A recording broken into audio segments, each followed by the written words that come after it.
Yama Ghana for nyina kwaba na afei yense kasebo no ase. Yense kasebo no ase ana wotwe mu ana ebeto odwa se Ghana Police Service akwa chechere Ghana for mrantie ne maba wa bia wonom chese womo eye wo ye kire e won kra pompode mantam na aposifo ekirem sa na mo a emrantie no tuye no entwa yie kura enu nti yetima chechire binum a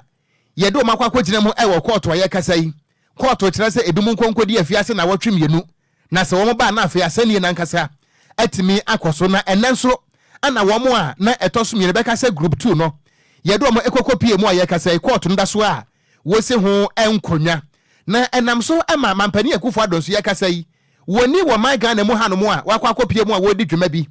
e wo kire se US montene eso a ni nyina mo no eye United Nations wo mu dwumadi a wo mu edie na wo mu ni wiase amansan nyina emu mpanefo ana edi saa enkomo yi na wobra wo mu e wo kire se ehia da mu a wo mu edi nkomo no ana Ghana fo adehia wo mu so e wo US montene so atiegu montene so a kire se wo mu kirem se amania Ghana fo namu e wo krom hanom no e wo mu se wo matu akwakotena America de na enso no onyanko da no da ana se bio se wokoto sa aboa no wo si wonua so anu atiem he kan fa so free so na emom no se wo kasa so ne free me nko ameso a se wo free wonua no so a wo so no wode banti Ghana fo ade hye wonom e wo US nso antena se ene wo mate atua e wo US montene so a ene United Nations wonom atena yakase eno no e wo New York montene so no wo mo tintaso kokko atena mampani akufo ado se nia ekoso no se de ye na sa anya wo ya nya wo fa yenti wo mo kan ade akire United Nations ewiase amansa kubatan ne nyina se mampani akufo ado ejina wo manim wo mo nka nokure ense kire wo mo se empa mo nka kire mampani akufo ado se oluman wa se Ghana wo enu nto manfo no eye wo ya kire atia wo na nia wo hwe video na ba montre so no a ye bo ya homode sanke ensa betima ka video ni ebie aha ene video no eda ye Facebook no so eye DLFM 106.9 eye Ghana fo ade sia ye kase wo mo ate atua e wo kire se US montre so ababia wo mo gina no eye ewiase amansa kubatan wono mo atena ye kase metire eye the premises ema United Nations e wo New York montre eso wo mo akirem se wo mo te America na so mampani akufo adon sam ahodo a wo kan ye ema enu nti Ghana fo gina so de tumi ma wo ni nyina no wo mo ekan wo mo akirem se mampani akufo adon eka de kire Ghana fo nyina se samoto aba e de mame a meba na mabom ho ban mehwe na o my Ghana dwapade ensuo so ka ho yetimi abɔ ho ban emfinhia nwatwenie wo my Ghana esubonte nyina sai yenkwaye bretu asai yemfudi asai ma yekasai adehia mpo ekwa wo so a enkwada na beba no wo mo didam e wo yafunum ana wo mo eba enu nti wo mo di mfoni ananam emontre so a wo mo tie mu aka kire mampani akufo ado se de ekoso Ghana ne de taipa na kofi mesrawo video no a ebo no bomonde so be ma me sound no kakra na Ghana fo nso atimi ate ne ekoso bie e wo US montene eso na yebo e homaden se yebehwe na yetim de sound no ato ase muntie ne ekoso e wo United Nations e ye wo no headquarters e wo US wo bra wo bahunu se mampani akufo ado e hyeda mu ho a wo kasa no obepie na ndachi nso aye pasa bodies to be poisoned and polluted. This is how the water bodies look in Ghana now, except the northern part of the country, the Volta region to the northern part. Every other water body in Ghana looks exactly like this. The reason is the Chinese, in collaboration with the president and his people, are mining gold in the rivers, in the lakes, and this is what the water looks like.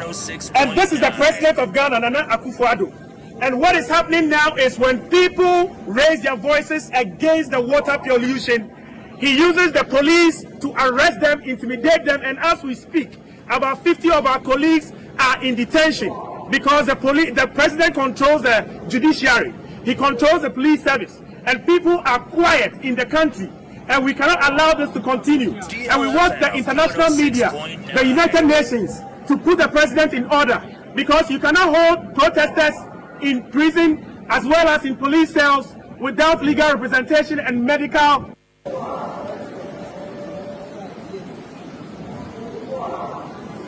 So we are here for one reason, in solidarity with our brothers who have been arrested for protesting. They are protesting for illegal mining activities causing our water bodies to be poisoned and polluted. This is how the water bodies look in Ghana now, except the northern part of the country, the Volta region to the northern part. Every other water body in Ghana looks exactly like this. The reason is the Chinese, in collaboration with the president and his people, are mining gold in the rivers, in the lakes, and this is what the water looks like. Enti ebusuade akwoso no US Montresoa na we de ebra penichas mante waboboa no ana kire se edai enu nti ehu behia se wo bebo yemu enkomo afri ho enti wo ba yem Facebook no eso a Ghana fo ade hia ene mi kope bibia bedinti wono mo nkofo amanso US Montresoa no wo mo kire se de Ghana fo na mu no ene enyan na we no videos and pictures of Inogan wo hwenhwe Kwadwo ana we wani so a enye yie Okon atete panema hodo ekoso ma we mu no ye besre papa so pa homa so ne kwadu ba bia na nya chese nanu mode o eni ye yem o mana ye wo mu na asisi ano amanfo ahodo obi aka bia edu ba bia e bia na adwense bia manyosem da bi o da chi bi na de ekoso ye be hu sunsanso e bia na nsi ya penso ene ye wo obi ana nani ba ko ni ho ne nsa ba ko ni ho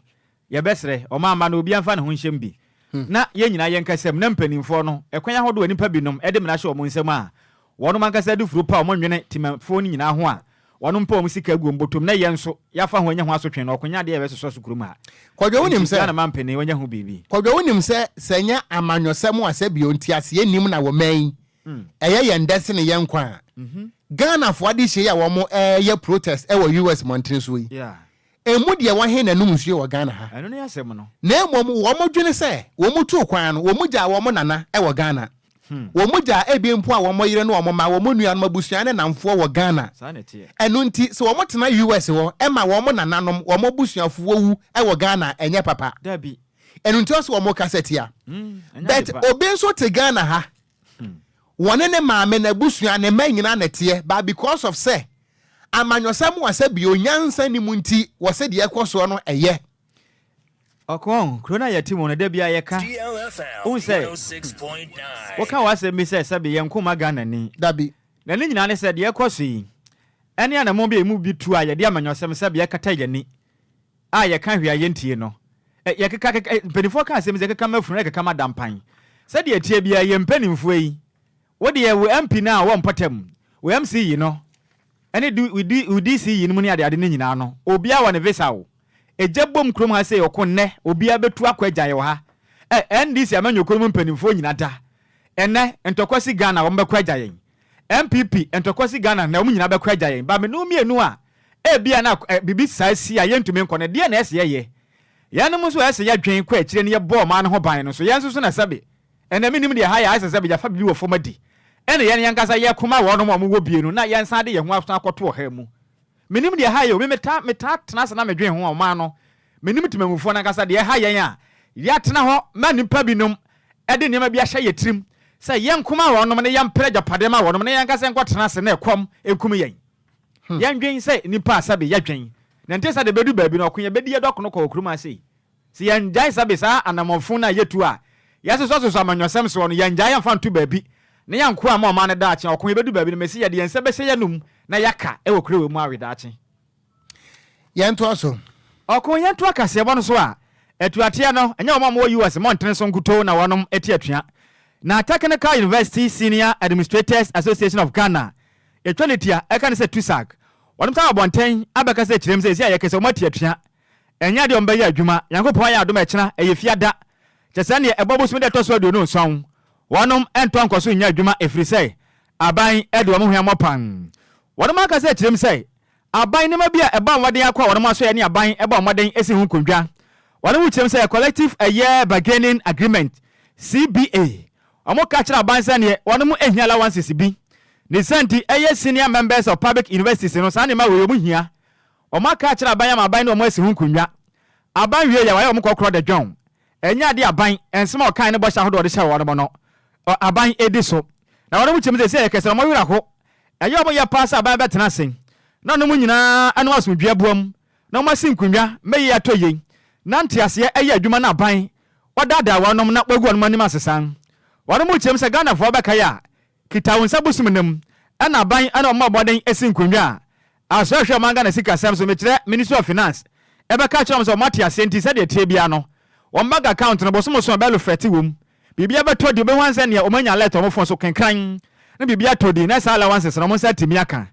nanso ekwensa mo kan say ensema hodo ne bosha hodo abade sha wano no abaya ne sunti aban wabu mra so da toso mienu so watietie mo fa hodie so wanfa ne bosha mfa nya adwumanti adenti na aban no mbakwa asomdwem na no mo asi pono so ne bedu baabi na bedada wano mo sei wano mo tirem say sa na mo na aban na to nya de mo bo adwusunti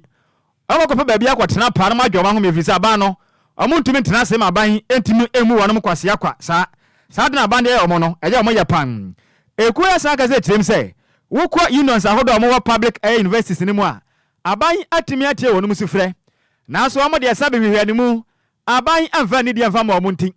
adenti na aban obɛyɛ kyese omo amfafo ni bi apade de ma wonu na omo de wetwa wonu de abonti saba wo yɛ de sa na hwehwɛ ni mu nti omo nkoso a anya dwuma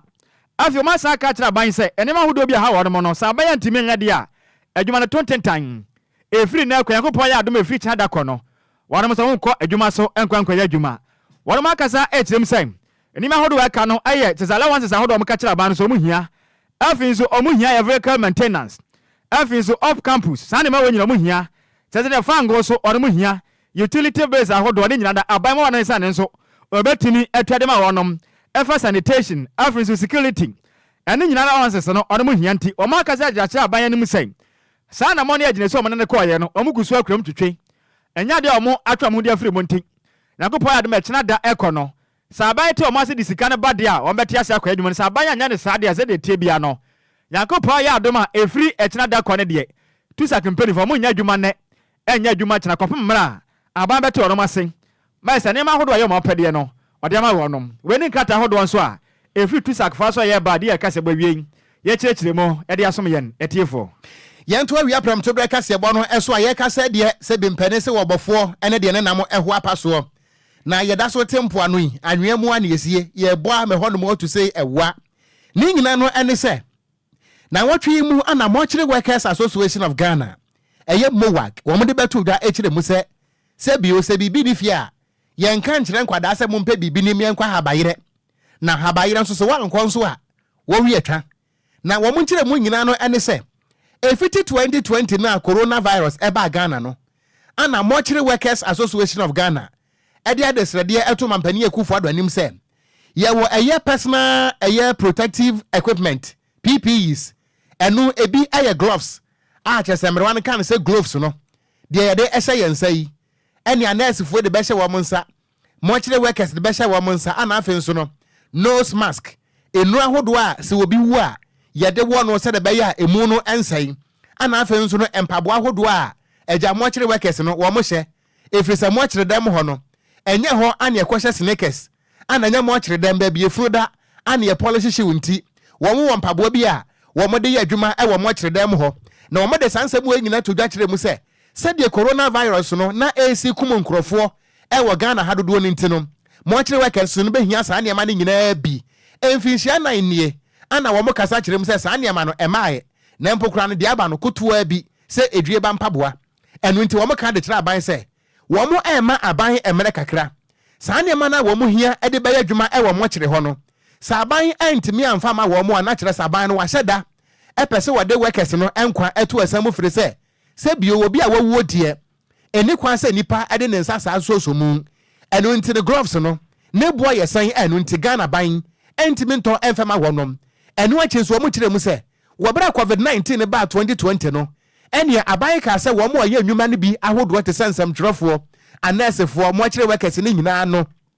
wɔnom ɛyɛ frontline workers ɛno nti Ghanafoɔ ɛda lockdown a ɛne wɔn ho mɛtwetwe no na nsɛmtwerɛfoɔ yɛ adwuma saa brɛ no nso na anɛɛsefoɔ adɔkotafoɔ ana afei nso Mortuary workers yi na wɔn ɛyɛ adwuma nsɛmtwerɛfoɔ a saa brɛ na wɔn ɛyɛ aban adwuma no ɛyɛ nsɛmtwerɛkuo anaasɛ media house so a ɛyɛ aban dea no yɛma wɔnom allowance sada nso ana government nurses any doctors a wɔn yɛ adwuma ɛwɔ government hospitals wɔn nso yɛ ma wɔn allowance nanso no Mortuary workers yɛ kasa wɔn kyerɛm sɛ allowance no aban fam a wɔn nɛ ɛma wɔn kyina na no na wɔn kyerɛm sɛ na wɔn na aban no tuo no wɔn ka kyerɛ ni pɛn sɛ wiase no sɛ bio sɛ wɔhyehyɛ nneɛma kuntan si hɔ na sɛ wɔbɔ sɛ bi ɔba kwasi amrane na sɛ wɔanyɛ wo a wadeɛ wɔn nsɛm nyina no ɛne sɛ wɔn ɛbɛte atua ɛno nti sɛ Ghanafoɔ bɛka yi a ɛdwoada no ana yɛ ne Mortuary workers ni bi edi nkɔmɔ wopani ani din ade Ebenezer Srifi wo ya Asante Mantam Mudwam training ade ma Mortuary Workers Association of Ghana wo de tuda e wo yenkase eboso e kire Ghana fo nyina se anamo no aban ni tuo nti wo mo beti atua ene ya wadai eno achi no twetwefo pani de ma Mortuary Workers Association of Ghana ne din ade Richard Kofi Jordan wo no so de to so e kire mu se ampa wo mo asigina ye se wo mo de wo mo na de nyina begu ho eno nti se wo ya busuani na se wutie na wiai na se wodi hie bi ebewu aka kire na se wantwan enye sa na so pepre ne hu wudi a wo benu no ho e wo wonum ye kasa yi wo mo de abeto dwa kire mu sampa atuate no aban na ntie wo mo nsam no nti wo mo ate atua akonta wote sansem se ya wo kan sen DLFM 106.9 mo akonta kasa enu nti asam no ye kasa yi wo ko mo kira hodo wa Ghana fa na ba bia no a Mortuary Workers Association of Ghana no wono mo ate atua se wo kwa koyi ufunu enne ya wadai anaso wo kina fie memenda ekro no dia forget ene asam aye nkrado ko na muni ni wo fie mo chenche na mo amonwe canopy no sama bo canopy nda danso a muntutu nkonte sade a e kankasa na abefie no Mortuary Workers no ate atua wo mo kirem se enton kopem se aban ne betua wo musika ma wonom ama PPs no so wo mo setimi aka no ene efunu no e be hye fridge ada ne blog enu ntini wo bre hye mu no so Kwadwo e ba na sa no a na eka ana abefie firi se ebusua bi wo ho no ma na nka oni sika nipa ne wuye no wo mo de akwahye mo akire se na wotwe ba akopɛ ye beba beyi ana se wonom ewo indefinite strike se wo mo maaya efuru no be hye ma busumi nsia ebusuafo no eka no bedama pampam emusam eno no ako de sa atete omo fanche hye pengu akwam ne yehu DLFM se ne sa kasa no hwan ne betua bi wo nte sa okon be hadwen ya shata mama wo se mebe yi mifunu da we na wo kire me se watu atua eno no nyam na ma watu atua de akoba sa ahwa abusua no so ade so obeto wo mokom na be yakese de besre ye besra da na aban mo no homode na bisade a chese ne mpenifo de ma wo de ato na anim no onyama wo nte sa de a okon be hadwen kurum a sa Ghana so wantumi enko yufunu pa na okon se ekoba nsem ba ho anya asem kuma okurum ha o na sansem no sansem no wo de ho sobo ebebo hwan se okodi aye o mu kirem se ne ma hodo a o mu hia na ban fa ma wo nom enti adwumayefo ne de wontumi fa sombo mfa ma wo enya ne so na mo kan ho asem enti nipa ya o mu asade se o mutumi bua na o mu nsa be kan ne ma hodo bebo nom de ye adwuma no wonom ne zesi antensa na okwan ye de bebo won wonom aye fa wonom adwuma na mo de adwuma hye wonom sa na akade ne muntumi mfa ma wonom no mo pese o mo ye den edion zesi okwan ye ba ye si abase be ye adwuma na DLFM ha se ye ba na microphone si ha yes ye be kan news okubeze na waka news no ntumi sa na te ende o mo nso so abisade ne nyama bebo ma tumi aye adwuma no so okwan ye se o mo saka enti ni ba ofo o mo adwuma na se de so be provide sa ne manama wonom senya wonom so re kwatena tena ho obi na employed obo no homode employ wo mo nti no momode se sa ne man nsa betimi aka enti sa de a ebe ya asem foforo se wonim wo fa Kofi Capital Consumer Protection Agency wo se Ghana ha no se wote ase a wahala wo se wu a wahala nti Ghana nko ana se wote ase a wo problem wo nso a wo problem Kwadwo tie se de wo sika no no mesrɛ me ka wo bisa sɛ mu amaka me nua no muslimifo afiada ya me bisa sɛ wo sɛ Ghana pɛ ani baabi a wuwu a ye do kɔ esie yentem abrochie kan ko slow because na woko when you we ye do kɔ fom esu Ghana si ye di furu kwa ye di full speed neko ye ma di wo no mesenko fella was it when dead body go get accident double wahala for the dead body another wahala for the owner of the dead body because yenya ambulance sufuna abenya accident pen and I made Cheney say any person can basa despite some regulation 1 a siren or bell may be fitted as a warning appliance enti Kwadwo oko you know what you say o wasem unsu so a o wasem so okode o kan mo a o dabi o na nsempo okwa be fontentan no so anema yehu no makohunu bi se obi kura mpo de se ne yiro se na damfo na wawu na oba pa na be mamu a oda ne nchen e na wo fe efunu na no e wokurum ha yes se Ghana fo ma hunu bi ne bedi ho adanse a ma hunu bi pa efunu a se be yede da no oba na be mamu a e fe na no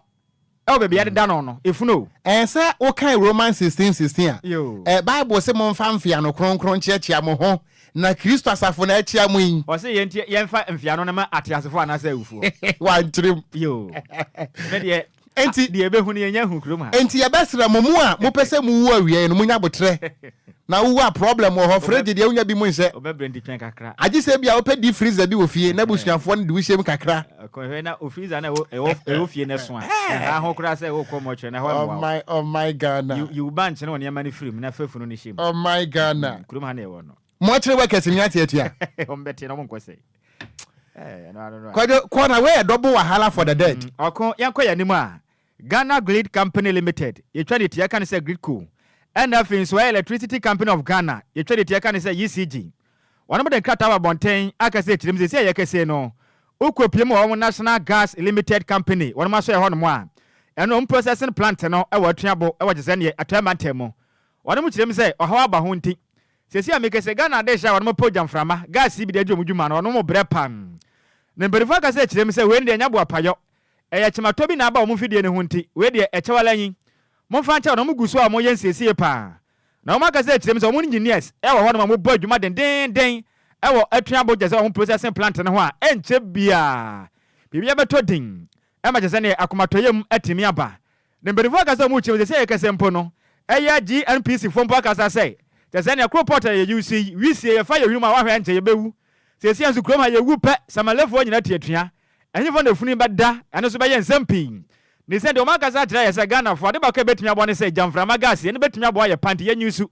sesi o maka sa tira so mudi hu yaw pa se Ghana fo ade hie bi mo pe gas na so di ba bi a monsantumi kanti we de mudi hu yaw ahaw ba ko ni meni bi aba no mo fa ncha wade mo firi se wade mo guso mtoto ne ma na enche bia jamframa hodo mo hwe ni mu no monsa ebetimi aka one ma ka say kirem say Greco company and afins why ECG for no guso mo bo adwumaden say said the tie bia mo dwuno Ghana ho adwuno panti mo kama koma emfanto mo nyafiri say mo ta mo chi pampen e ka bia mo fa so a jamframa gas mo sabaka bi no enche bia da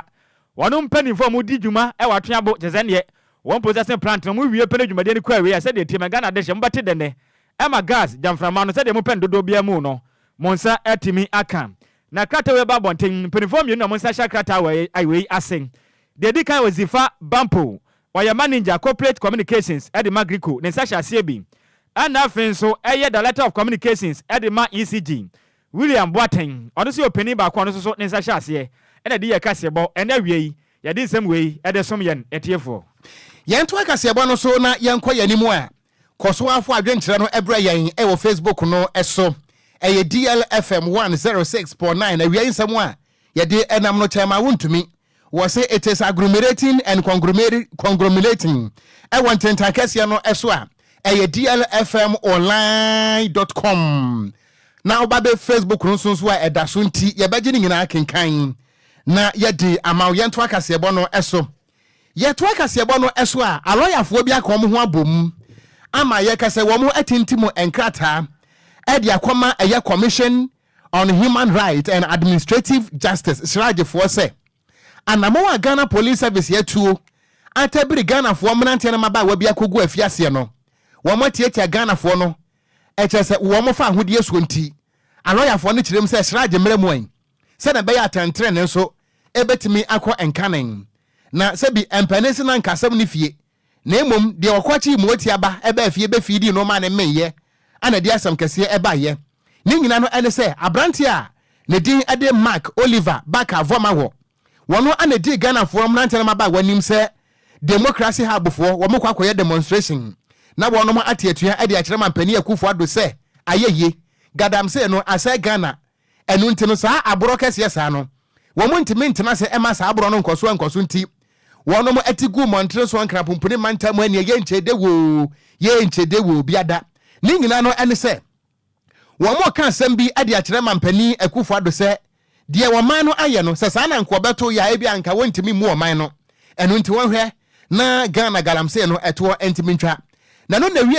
akere no na akere se confusion aye basa ewom ama posifo yi ene akere se mnante no ade abo ani wi akere nipa maako be se aduanan num ana posifo nsatimi aka wo mo a yedo makwakopie mu ewo court a ye kasa yi yetimi ageli enipa ne bi se wo monkonko da fiase ewo nsawam ebi mo nso ewa posifo kukum na emom wo mo leader abrantie eye Mark Oliver Baka Voma wono de ye kasa police for kyerɛ sɛ police hospital ɛhɔ na wɔda wɔgya yɛ asɛfiri sɛ na pomuden entimi nkwanka ne kura na no ana lawyer fo yi koi ɛkyerɛ mu sɛ ɛkwan a police fo no fa so etietia tememfo no fa ahodie so no etia mra ɛno nti wo munim de wo mon sɛ de da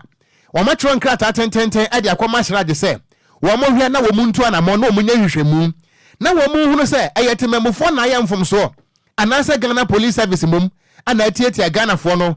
kyerɛ sɛ wo mo da akye na afenso no wo mo ɛfa ahodie ɛso na wɔn mu a wɔn nsa ɛhyɛ saa petition ase no wɔn mo ya lawyer fo nko a emu baako ɛyɛ Timothy Selikem Donko wɔde atodwa ɛhwɛ ni mu sɛ yɛ kasa no ɛyɛ Commission on Human Rights and Administrative Justice rajifo ɛnyɛ hwehwɛmu pa investigation na wɔn mu sa Ghana Police Service sɛ nia kɔso no tememfo na atomra anase Ghana Police Service mum ana wɔn tietia Ghana fo no ɛfa ahodie ɛso na wɔn mo kyerɛm sɛ bio asɛm hia yɛmfanya baatan na nkɔmɔ na da hɔ no ɛte sɛ prɛko nam yɛdi ne hyehyehye ɛnti animoni mu ya no wɔn mo hwɛ ne mu sɛ sragefoɔ no so betu ho anamɔn na wɔn mo bɛtena seɛ ato nsafra polisifoɔ mpanifoɔ ebisabisa wɔn mo nsɛm deɛ nti a wɔn de Ghana foɔ de hyeɛ afa wɔ ha wɔte sɛ mu wabere a wɔn mo a etu galamsey no wɔn mo tititi kurom ha na sɛ bio innocent Ghanaians mum ana yɛde wɔn akogu afiaseɛ wei ayɛ nsɛm a alɔyafoɔ tintim ɛde akɔma srage sɛ apolisifoɔ no wɔn mo atrahyeɛ ɛwɔ mu dwumadi a wɔn di yɛ no so emu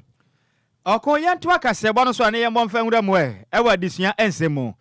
no so afɔ bɛ de akyerɛ no ɛna hwɛ huma sua soɔ ɔno na bɔ mmɔden na sɛ ne TVT ɛhyɛ ne nsa ne din ɛde Professor Kinsiri Nyako wakasa ɛde adesrɛ ɛde atɔ ɔman Ghana wɔn mo meka biewom afre nso industries ahodoɔ ne nyina da wɔn mo nso mbɔ mmɔden ɛkyerɛ adeɛ ɔman Ghana mo ɛna afre nso aban so mu gu so ɛbɔ adwumaden ɛboa pa ma technical and vocational education and training etwanitia ɛka ne sɛ TVT ɛbɔ no homɔden yɛ pa ɔman Ghana ma sɛ amekɛsɛ nneɛma egusu ɛkɔna ne mpan na mmerɛ ɔsoafo yi ɛkasa wɔ kyesɛ ne adwumadi a ɛdi ada so pa ne sɛ yɛboa ɔman Ghana mmebu na ahodoɔ no ɛtimi ako ɛnyɛ nimdeɛ ɛwɔ gyesɛnsano dwuma mu na timi yɛboa ma nnwuma ɛtumi abu nkam so ɔman Ghana mu adwumadie no ɛkɔɔ so wɔ afi telecom environmental sanitation afei nso waste management electricals automation ɛna afei nso electronics media ɛna afei entertainment Professor Kinsiri Nyako eka sa ye ekyirem sɛ ɛho hia pa sɛ ɔman Ghana yɛtim sese no ade abɛka bɛboa ne sɛ nyɛ sɛ da bi ada ɔbɛkɔ tena sɛ adesua da mu na wasua ade abɔ homa nam kra sɛ ɔnam mɔntene so mpo agya na to akasakasa firi sɛ wabe ma wotiri no mpo ne sabi egya yatom ɔkyerɛm sɛ nyɛ ne kutu na bɛtumi abɔ ɔman Ghana esi kasɛm atimi agyina yɛ nanso wakasa kyerɛm sɛ TVT adesua no bɛtumi abɔ homa ɔman Ghana yɛhyɛ bɛda atumi asɛ ne sɛ wokɔ wiase amansa bebree mu a ade baako atimi abɔ ɔmo dwumadie atimi kɔsɔ mu sikasɛm atimi ɛkɔ so wɔ kyesɛ ne wɔn kurom hɔ nyina ne sɛ ne nsano dwuma yi ɛboa pan wokɔ China mama bi de sɛ Korea ne ade na ne nyina nsano dwuma na atimi aboa menne wɔnom sikasɛm agya ne naso nti Ghana bɛn aboa no abɔ maden akɔfa dwumadie wɔ ɛbade a Ghana fo de yɛnsom twetwe ne ntimi mu yɛ ma no so yɛmfa ɔmo ɛmfa nhyɛm ɛfiri sɛ wɔkyerɛm sɛ woba maden na wonya ɛyɛ nimdeɛ ade fa nsano dwuma ha wɔn twɛn sɛ obɛmfa adwuma firi sɛ wonya capital kakra bi anasɛ wankasa odwa tire bɛtumi abɔ mo wankasa mpo no watimi abi adwuma mɛse ɔman Ghana sika nso otu watimi anya bi de gubotom opani Kinsiri akasa kyerɛm sɛ ɔman Ghana yɛtim sɛ dodoɔ na ade ba kɔma ne ko ho ne sɛ ne ɔbɛbɔ degree ahodoɔ ɛwɔ wiase mu nyina bi na gya ɔnam ha na ɔkɔ a yɛfrɛ no professor ɔkyerɛm sɛ ne hia ɛyɛ ne hia kora firi sɛ ɔman Ghana yɛpɛ sɛ ɛnyɛ sika ne sika tumi bɛgu yɛbɔtɔm di a TVT adusua nso bɛtumi abɔ ɔman Ghana yɛtimi akɔ yɛnim paa ɔsɔfo akasa na ɔkyerɛm sɛ every 2023 ɛkɔpem 2024 no ɛnema akɔyɛ pa wɛsi amekɛsɛ adesuafo mɛkɔ pie mu TVT adesua mu no ɛyɛ 60,000 a wɔkyerɛm sɛ wɔdze to kyesɛ 2017 ɛba ne mu a na ɛno no kyesɛ na nya de ahyɛde akɔnkan na yɛsɛ bɛyɛ 20,000 pɛ na wɔde si amekɛsɛ Ghana man pɛnen na na dan kwagu fado kɔfa TVT ba yɛtumi aboa ba yɛsɛ amekɛsɛ yi insano dwuma so atimi akɔyɛ pa ne sɛ nti wakasa kyerɛm sɛ yɛsɛ nipa ahodoɔ ma bɔden ɛde ɔma akɔhyɛ sɛ ne TVT adesua no mu no sɛ akɔyɛ 157,681 a ɔde na sɛ de ma ban sana mo pɛ wɔyɛ wɔto betumi awɔ pa ɔman Ghana so TVT adesua no etumi akɔ nanim iye pa Professor Kinsiri Nyako emra ɔgye mmerɛ ɛne sɛntrɛfo di nkɔmɔ no emu enchire mu nie I am bibia omatumpo omanim Germany China dodo na no enye aban ena efa nipa adwuma oma na motete nipa emabu ema musuahu skills omutimi ade adwuma na omunya esonfa so ema omangasa mo ho busua omukro ebika oman no anada kwakufa do obaya mampani 2017 eba no TVET adwuma sua ho tete no den ne ska ashim amno kase atumpo na me can say before 2017 na oko your TVET esua branyina school nyina na amdo na be about 41,096 but amno kase 168,000 which is huge massive dodo na so got to tell me dodo na ndadwuma ye na dwuma ye omo asetramu ene omo busuam eni a woti ye osofo be de akira ono na hwe huma so one de say ono ena ba moden ehwe ensane dwuma kwasi boni beka ne say TVET no eso professor Kinsiri Nyakon nene ena woti ye enu akire ena kwanchirafo pani ono ena TVET oda ano ne den ade Dr. Fred Chei Asamoah onso aka say akire mi say aboa pa fitirim na mpanifo kwafa sa adwumade we de ba ye nti aboa ba yesi ameka say Ghana de bebire na nya so mfa so ebetimi aboa nti efiri na eko abatan na omka be wom nyina mfa mo man fan efiri say ebetimi aboa ma ne amatimi abu nkam so yesi ameka say amame ahodo bu mpo epe Ghana mebu na mo wansa ne dwuma ne santi ade betimi aboa ne say mo man kwada na kwan na mo so nsa ne dwuma mo kwaje ho tete Dentimi ba no man Ghana sikasem entimi enko nanim ensano adwuma de obetimi aye na ekọ animu pa no eye de oye adwuma no obetimi a kire ne yie enti madaroma enioma aye hye ho bo si ebe mansano adwuma pagya no enu bia ne ye toa so ene sector skill bodies no emu nan na na ye pa omo ho ntoma e kire se aban na ne akunsano adwuma ho no onya emu ogusu denden a odi ho dwuma school dan aye si textbooks aye ma omo exams are system industry ed or board inti akono inti enim say ye koye nim no ebe kakra no na dodo na e wo Ghana no ensa na adwuma na omo ko eni a woti e kwanchirefo pani a wono ena TVET adisua no ehye ne nsa ono anobon ho maden eni ensem training Elvis Kuma Samson edin common den ade Dr. Fred Chei Asamoah nene ena woti ye yentoa awia pram to breka sebo no eso na mayenkan Ghana fo adwenkyere ne kakra e ha na Bat Smith anu wase wotie kasebo no pa ehwe yen life edi free Kumase Ghana waba bepie mo Ghana ene emu akwa aba akura se ne yasi form wasi form wanya abade ne omonwura fie ha ne yete ne kan wasi form na ade ba ko ne se empa ne se efom ye hye a obi nkan kire abo akotra se wonforo dan na bra wo de wo ha hyehyehye afa na wo so ba se anwa aba no ho enti wo banana na ko amena meka kire wo I see bana kwa aba na wo free UK bana ho no motesen ho ba ko de bana kwa aba eyo ene abena enso nyame ye ana wase ni onso no edam papa kire se nya sam ketwa na anointing bio yawo increase ana wase animguase pa ni wo my Ghana ana fantastic Wilberforce wase wotie ni onso de free se hwia sanwene so yedase Steven Atawiafe and was him and Penny Akufo-Addo is in trouble. Part 1 and 2. And was he must be put to order because Ghana for now, Womoto Obama wono, they are in a serious crisis. And on also what they was a great we are fitema. And Baba Muhammad if wabwase and was say okay, yate that's it. Yankan wasem. Odo di fitema also ya that's a pano message. And I was sorry and was so me hami akwaba. And what Daniel ambulance was say wow yeah that's pa and Derek Ayeti was who take as a bonnet life Eddie free and cracking ewo apoye mantemo my yanto akase bono so ne monwura mu e wonsam foforo mu a ewiemu pa de hunu fo amayate ase ama obra ye nyina ye school mu no yesunya kakra se ye wo 9 planet ewo chese ewiase nyankopon ebo ye na 9 planet no de Ghana 40 so yi ene de ewiase nyina te so no ye fra ne earth na earth no so wo ma yete ase se e wo satellite ba ko pe no eye bosome na enhwemu abetodwa echirem se ewiemu pa de hunufo yi a ene abodiem nyansapefo yi e de betodwa achirem se ye ka se wo mo asa ko hunu eye kire se satellite bi a ento ankopem eye kire se afie wieye no na kire se asase a ye fra ne se earth no wanya satellite mienu na kire se wo benya ba ko e de aka moon no ho na wo mo echirem se efiti bra wo mo ekowiem ekoye sa hwehwemu no ekoye no nyankopon eye adomo a memene da ebei ana wo mo ebesi fom na wo mo esi fom a wo mbesa ko wo mo nchibiem asa akoye final investigation na say research ya etwato enu nti wo mo bo wiase nyina amane se yenya we se efiti trese afiye koyi nyina no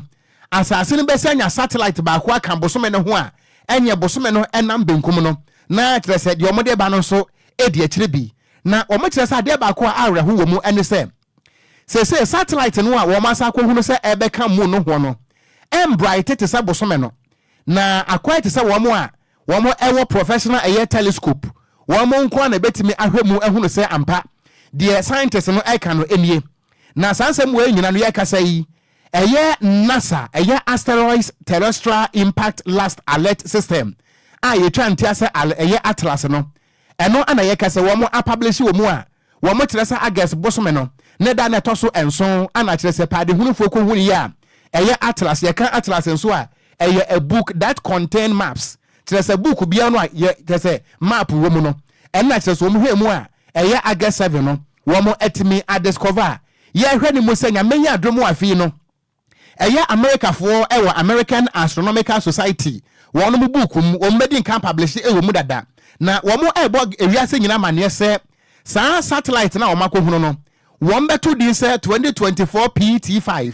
na no eye Ajuna ana kire se asteroid belt no so ana wo mutimi ehunu ya wo mo kire se na bosuo no etese asase ne pepepe na wo mo de adesua kakra eta ato de mewiase nyina na hu behia se betumi so e de asom Ghana fo ewo yenkase boy eso se ne omode nka de ato dwa kirem se ye wo planet maako enkono ewo ewo wiase eso no anase wiase mu no Mercury ana edin kan na Mercury no eye the hottest planet ya eno no enipa ntimi nko ho eno nti si ekasai woni eye natural satellite ewo ho na wo mo kirem se Mercury no eyusu 88 days ana ode ko awia ne ho hia baako ana Venus no so eho no so wo hyepa eno nti nipa ntimi ntena ho wono so wo yusu 224 days ana wode ko eye bosome ne ho ehia baako ye dia yete so no eye earth noa na eyade se earth no so eyusu 365 days ana wode ko awia ne ho hia eno nti se asase no etware eye awia ne ho hia baako a na yenya afe ana Mars no so ye kasa manebo no ekiremu ese wono so yusu 686 days ana wode ko asase ne ho anase wode ko bosome ne ho hia ansa na wono so anya afe ana Mars no so 686 days ana Jupiter no so we yusu 12 years ana wode complete eye one revolution. Saturn yusu 29 years no wode complete eye one revolution. Ana Uranus enso yusu 84 years. Neptune yusu 165 years. Ana Pluto no a we the last planet no we yusu eye 248 years ansa na wode complete eye one revolution a ye beka so wode beko awia no ho ehia nto ba ye Facebook no so a solar system no ana da so no de ye kirekire ni nyina no emu nsam eno no a ye gina we so agi aboafo nkrato ye ba sports is happiness. Jack makwako hunu new lucky electricals na wura mu a eniema ewo ho no ese abrochire wo niema hodo bi te se cables, main switch, ceiling fan, switch and sockets, lights no so wo chandeliers, floodlight, street light, spot light, surface light, any lights ahodo PVC pipes, trunkings, any breakers. Ni nyina bi ewo new lucky electricals. New Lucky Electricals, eye wholesaling and retailing. Na sa wo pe ba ko so a obetimi abowrem. Eno nti some ye companies, wo ye fiera, anasa mo ye contractors. Na mo pe enkane ahodo ene electrical cables e de adi mudwuma de. Fo ani kirem e wo New Lucky Electrical. Wo ye delivery service. Eno nti ba bia wo bia no, ye betimi de niam no abrel. Na dodo a wo beto no so, e wo ne discount a ye de e chewo. Wo branches ahodo pi. Accra Central or Opera Square, or Ben Wisconsin International International University ewo North Legon a womo any DLFM ana eye opposite West London so wo Simabrew Fashion echi hope Achimota New Station New Lucky Electrical Eben Shell Filling Station no wo betimi afre number 0559 37 17 63 esa your WhatsApp and answer 0244 21 25 01 wo betimi so asa afre womo ewo 0245 02 46 29 New Lucky Electricals. We add value to your homes. DLFM 106.9. Abusia mayen Samoa and Samoa Kwaba and Famra DL 106.9 FM Kasafidie so Mrewe du sa gudio momrante ndewe yesin kunyana gudio monsun sama wodwa ekọ twina ekọ breman nia wonte ye nia wate awanya nchemu papa no yatena se yeri nchemu papa no edibro Ghana Samoa ena microphone so de account ni editie se wote na edika se ye kan abusia ye de eba mi amede agudio monsam na de badi amege so no eye ayen suwa no de hye Upper KGH, the blessed Kinabusia Yan Shasia, and Fanfiandium our Ghana dia. When him send the Okopium our Mrashebejuma, and then no Mrashebeja forum, Asia Aomoye demonstration, save Ghana football, Nanyomon Kwan, and Penny former Shiam, and a former Black Stars player, Omeshiano, na Emra Steven Tornado appear, former Black Stars of Ghana player. Captain, only the first captain or the Ghana qualify at the World Cup 2006 our Germany. Na Okogyeabour our committee nanim and or the Kotuja HMA or say Black Stars players no or Munhiasa Ombekuomo at the Amo Minor and yet captain can always be ano. Yes, Petty so Jinamu Asia kind at the more minor Obekuno or say players Nesia kind Edema Black Stars no a so moon say Omujina over 30 million Ghanaians anemo and Omusia kind into so Musia kind Omukuomo at the more minor we and some Steven Apia at the Atuja na Steven Apia at one in Samson and or say Adiaba Kopa Hano or Adiaba and Hano say Nimbre Tama no omusia kanima blasters no na omo local based players bebria nenya kwenya ebebo blasters no nanso akamia sesese no local players na we din de mom se ombenya kwenya esia kan e de ama blasters se animanimu ya no yema home based players no yema akwenya na yen show mu nkran yema sa confidence no na omusia kan emfama blasters na ojidie se going forward no ye ne sa ebetumi aboa we ene nsema Steven Tornado apia Eddie Atuja Right to Dream Football Academy enya 25 years na almost silver jubilee celebration ase and a former Black Stars of Ghana player your friend Derek Boateng Ekopiem na enkomotwetwem no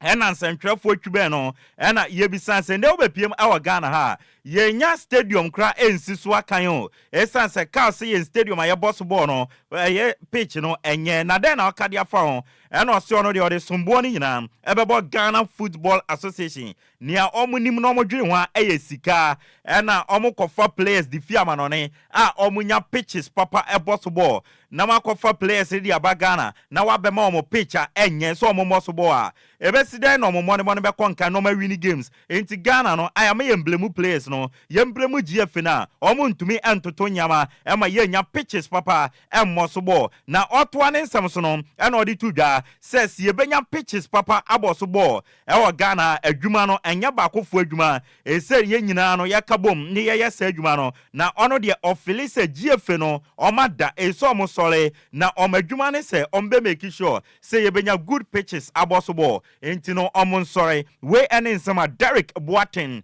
former Black Stars of Ghana player Odi Atuga Yedi Amao Mr. Set Panum National Sports Authority omo board chair na osi stadiums ewo Ghana no ya mfumso bi atwam mfumso aye ne se stadiums aye boss ball no na ye de ama concert na artiste e de omo fans abegina so no omo twie so eno achi yetumi de man sorry na omo de ya sorry osi going forward no sa de na etu atwa ebinsi ewo Ghana biem stadiums ewo Ghana no adwuma ebabeye ene se sporting activities nkwa ena babeye ho adwuma until say yebenya pitches covers fixtures no or see yamfa yen stadia ewo Ghana no emfa nye other event bia apart from sporting event na Mr. Set Paum etwane samsono na odi tudwa echema o se sansam na na montin echema Ghana yen games na ye kwakọ no ewo maya ye fere Togo no o se sansam no yembo entungo o se sansam na nya no kreda o se inde no omode nhihye edi ato akwan a inde no omatwero de akoma calf se Cape Coast Sports Stadium no omatoto nyama bibia da na akwan mu omombra na omomeye inspection na yenhwe ne be piafim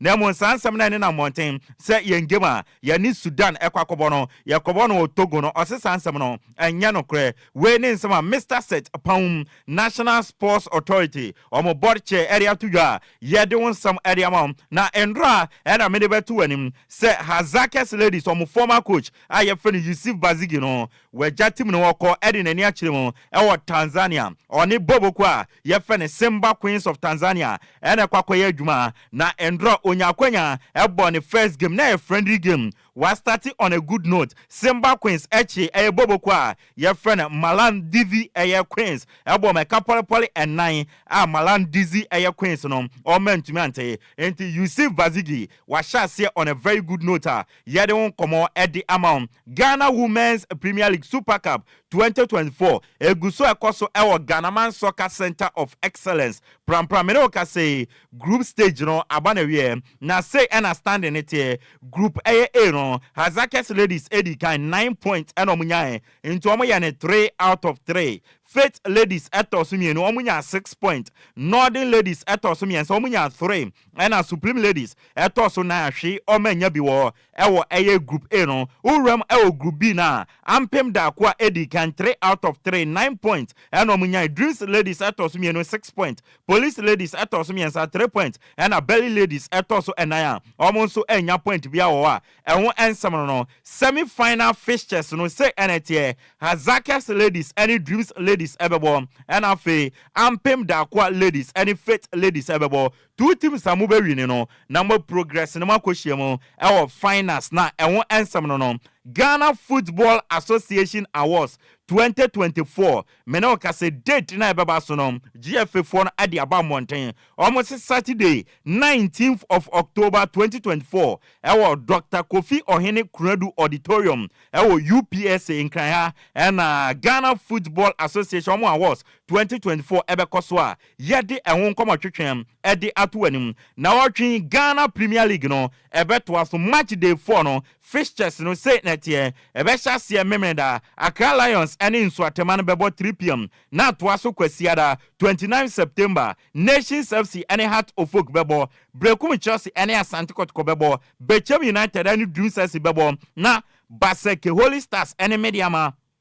Sporting Club, Omodi Abweni, Young Apostles, any Adriana Football Club, bebo, Heart of Lions, any baby, any Ghost Stars, bebo, na Legon Cities, and so ni Bobo Kwa, Yefeni Carrera United, Eddie Abweni, na Samates, and so any Bobo Kwa, Yefeni Vision FC, Eddie Abweni, way, any Ghana Premier League match day 4, no, and 170 Eddie amount, na Yimanoa Sapon, a player, Eddie Mabrekum Chelsea, or see, nay, 1 year Santa Kotoko, ombre, because Kotoko, building a new team into Nomobo, now you're Nyama kakra Enquiries no ebetumi akọ edema Endra Nations FC ebo friendly game omoche Subri Royals enna ne omekadu ema Subri Royals etimu baako eno ye Nations FC okay former Heart of Oak ene kotoko omo player a ye friend Olenu Ashite ende officially wadwane Kumasi Kimfaiza oni omokoye adwuma ewo Division 1 no ma ewo ensem no na Ghana Division 1 League side ye from Swedro All Blacks United Football Club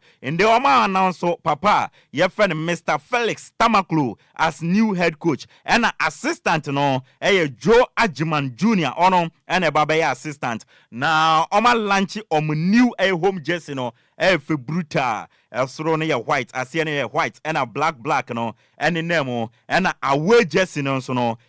black and a white in fact jersey ni de fe brutal Mr. Henry Asante Chu Michiao Jesse we dey say o ma me to me kabi wo na bibia nso fine eno Swedro All Blacks o mo nsam na ye de asomo ya monitew broni kro so amanone Valencia Endra matches echo so na Spanish La Liga no Bobo kwa yefreni Girona omotina fie Oman Shebi Rayo Vallecano Oman Shebi Barcelona nso no omo fine form no etwa so omochi Getafe ebo mekaba kwa omentimi ante Robert Lewandowski enenya sago no edema Barcelona Bobo ko no England nso no EFL Cup no round 3 games echo so Endra Arsenal eche Bolton Wanderers ebo mekanum omotimu bako ena Liverpool nso sa eche West Ham United enani omekanum emo omotimu bako enso na EFL Cup no and then urema na Carabao Cup no rather urema in the round of 16 draw no abetoja Brentford any Sheffield Wednesday ebebo Southampton any Stoke City bebo Tottenham any Man City ebebo Wimbledon and Newcastle any Chelsea ebebo Manchester United any Leicester City bebo Brighton any Liverpool bebo na Preston North End any Arsenal bo na Aston Villa and so any Crystal Palace ede aweda so enwon sam no endra UEFA Europa League 2024-2025 season match day 1 games ni bibere result say na kokoye AZ Alkmaar 3 EFL F-Bog 2 Bodo Glimt 3 FC Porto 2 Anderlecht 2 Ferencváros 1 Dynamo Kiev 0 Lazio 3 Galatasaray 3 PAOK Thessaloniki 1 Ludogorets Razgrad 0 Slavia Prague 2 and Manchester United 1 FC 20 0 Mayu Fone de Sao Matsan o Masa Bruta FC 20 krano Taylor team no entumi enshom Midland 1 TJ Hofian 1 OJC Nice 1 Real Sociedad 1 Nyami aduma ne games ebeba so ewe Europa League ni senetie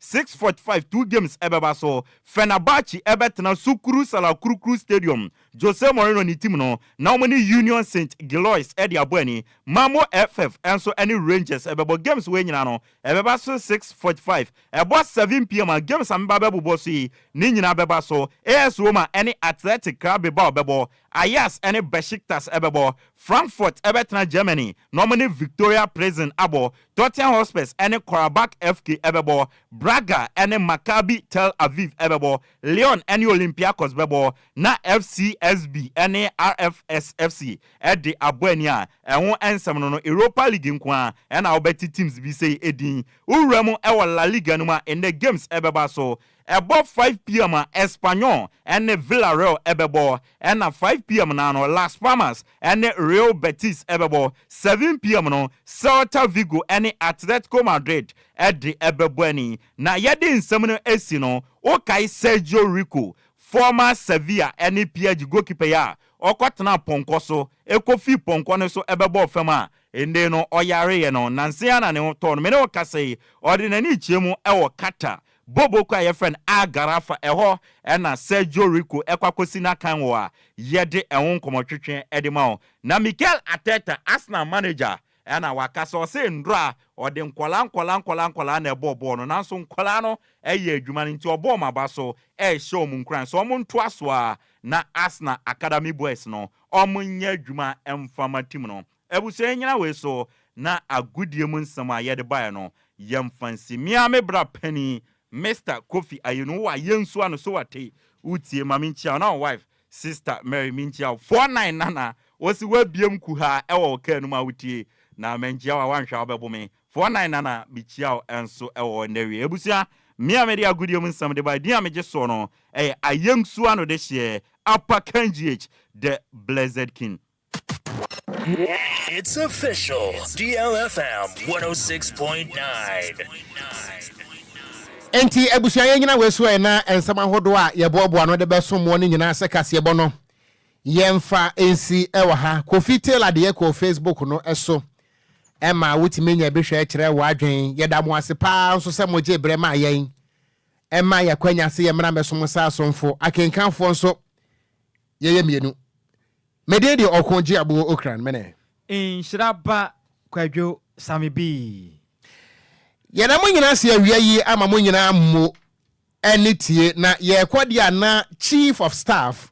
Mr. David Mante Cape Coast North Nsuachi Chief of Staff si wo tie news no papa nti yeda ase nso ewo ho yeso anana adwo ase okay ene ne team besi nkonya ene ya wada nti ya wada compound kwadunya sa Sanet Yoko. Yawada compound. That is the baboon compa kuyachi. Ebekoyachi. Near fat the pay of Nhyiraba. I don't know how call literature more your friend a flashback. Oh, okay. Aha, going back in memory. Okay. And you more I would say ya che. Na najwa be yiri nyina apie ne. Enya sem kumanti. Omo state when na fin so ankrato. Haya. Ankrato. Why then? Ye ni anyim tuni ankrato ya. Yankopon ya adom a. Ese show ni so aben wa ha no so. E ma hu se wotuatua. Ana tell me wa. Aha, ankrato tutua ntia ne ampaya. Ibedwa ofia. Ah, okay. E papa birthday ni so mo wure mfie o. Era be say kwasi ada we ya numle no nsia. Bayview Village. Ewa Atomic Junction ha ya. Me kra de mene Ghana fo anka nwume ya anka mesim. To we for no answer wa fa no wa dale star 713 star 33 star 526 hash. Na wato ticket no na timi abo no wanya kwanya. Na yame adoma Sunday 6. Eko peme se banka so papa na ma be fro se brafie no. Eni je nko a. Na na adwo ase me breaking news yi ma no. Okay, ne break. Na na adwo ase daddy e be hye nwom to ase no. The first demo awoye ya na daddy nto nwom da. Ewie obeto sa nwom no. Oh wow. Enti eno na be ma na adwo wi ni aduane na da wo hye ne bo no.